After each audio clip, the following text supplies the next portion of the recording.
بعد فأعوذ بالله من الشيطان الرجيم بسم الله الرحمن الرحيم وإثمهما أكبر من نفعهما صدق الله العظيم. گرامی قدر صدر جلسہ، معزز و مکرم حکم صاحبان اور لشکر نانوتوی کے سپاہ سالاروں، آج کے اس دور میں حکومت و سلطنت کے لیے ایک لمبے چوڑے زمین کے رقبے کی ضرورت ہوتی ہے، اور اس احاطے اور خطے پر حکومت کرنے والا وہاں کا حاکم اور بادشاہ کہلاتا ہے. مگر ایک ایسی شے جو بے جان ہے، ایک ایسا آلہ جو بے روح ہے، لیکن اس کی حکومت کا رقبہ پوری دنیا پر محیط ہے. اس کی حکومت و سلطنت مشرق سے مغرب تک پھیلی ہوئی ہے. دنیا کے ساتوں بر اعظم اور ان کے وسیع و عریض پر وہ حکومت کرتا ہے. وہ آلہ، وہ شے موبائل فون ہے. جی ہاں، جس کی حکمرانی مسلم ہے، جس کی سلطانی بالکل واضح اور ظاہر ہے.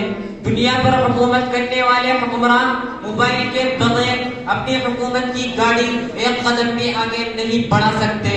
جو چیز حکمرانوں پر بھی حکمرانی کرے، بھلا اس کی حکمرانی کا انکار کون کر سکتا ہے؟ جس نے television, cinema, tape, radio, camera, calendar, اخبار، کتب، کمپیوٹر جیسی عظیم ایجاد کی، اہمیت و افادیت کو اپنے اندر جذب کر لیا.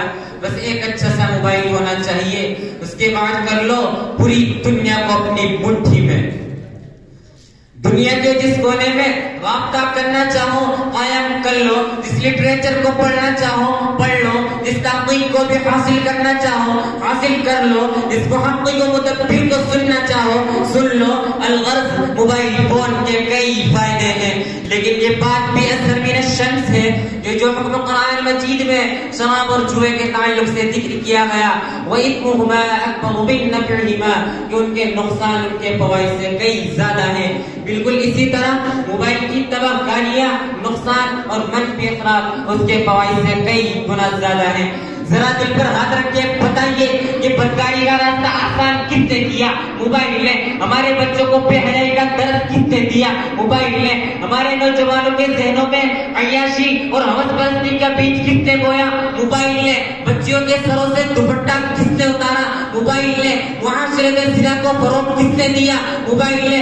عزت گرانوں کی عزت کو ٹک ٹاک اور انسٹاگرام کے ذریعے خاک میں کس نے ملایا؟ موبائل نے.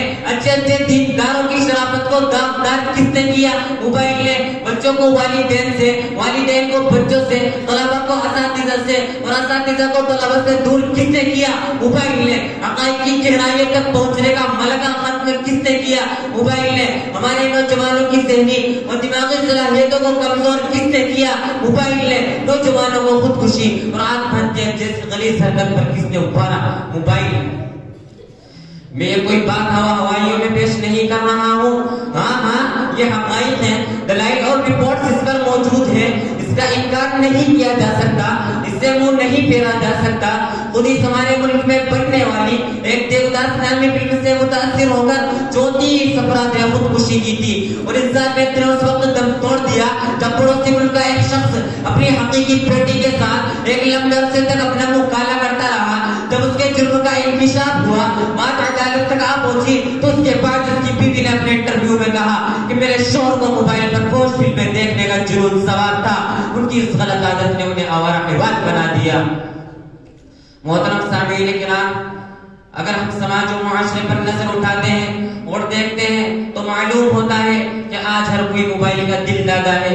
ہر کسی نے اس کو اپنا عزیز بنا رکھا ہے، کیونکہ کیا بڑا کیا چھوٹا، کیا بڑھا کیا جوان، کیا جاہل کیا عالم، ہر کوئی اس کا دیوانہ ہے. اور یہ دیوانگی اس قدر بڑھ چکی ہے کہ موبائل کے بنا کسی کو ایک پل بھی قرار نہیں آتا. آدمی جہاں بھی ہو، جس حال میں بھی ہو، چاہے کوئی ضروری کام ہی کیوں نہ کر رہا ہو، لیکن ہر منٹ اپنی نظریں اپنے موبائل کے اسکرین کی طرف کیے ہوئے رہتا ہے، جیسا کہ موبائل فون اس کے جسم کا حصہ ہو. مسلمانوں خبردار ہو جاؤ، ہوشیار ہو جاؤ، بچاؤ اپنے آپ کو، اپنے اہل و عیال کو اور اہل خانہ کو، اپنی قوم کو، اپنے سماج کو، اپنے معاشرے کو، اپنے متعلقین کو اور ہر انسان کو اس موبائل کے فتنے سے. یہ موبائل گھر گھر میں آگ لگا رہا ہے. دعا گو کہ اللہ پاک سب کو اور پوری انسانیت اس موبائل کے غلط استعمال سے محفوظ رکھے. وآخر دعوانا ان الحمد للہ رب العالمین.